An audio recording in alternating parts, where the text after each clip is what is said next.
অনেকেই জানতে চাচ্ছিলেন যে এই মসজিদটা কোথায়। এটা হচ্ছে যে খাজুরাতে।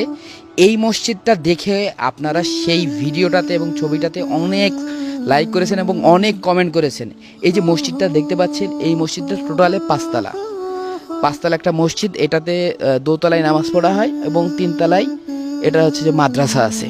এই মসজিদটা আপনার কাছে কেমন লেগেছে অবশ্যই কমেন্ট করে জানাবেন ইনশাআল্লাহ। আমার কাছে খুবই খুবই ভালো লেগেছে।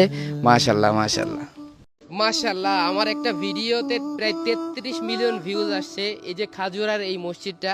তো আমার সেই ভিডিওটা দেখে মাগুরা থেকে কিছু ভাইয়া আসছে নিউজ করতে। ভাই কেমন লাগছে বলেন?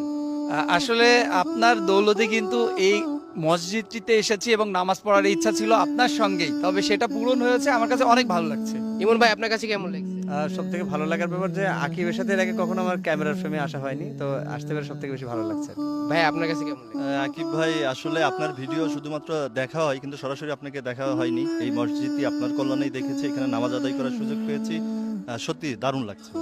আলহামদুলিল্লাহ। দর্শক, আমরা দেখতে পেলেন যে নিউজ মিডিয়াতেও আজকে আমাদের ঝিনাইদহের এই খাজুরা মসজিদটি ভাইরাল হয়ে গেছে।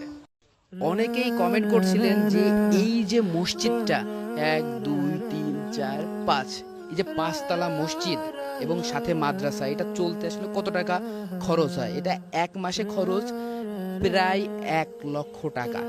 এবং এই মসজিদের যিনি হচ্ছে মালিক, জমিদাতা, তিনিই মূলত এই মসজিদের খরচ চালায়।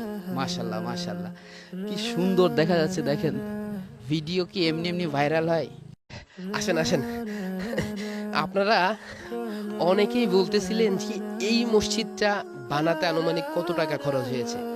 আনুমানিক প্রায় 5 কোটি টাকার উপরে এই মসজিদটা বানাতে খরচ হয়েছে।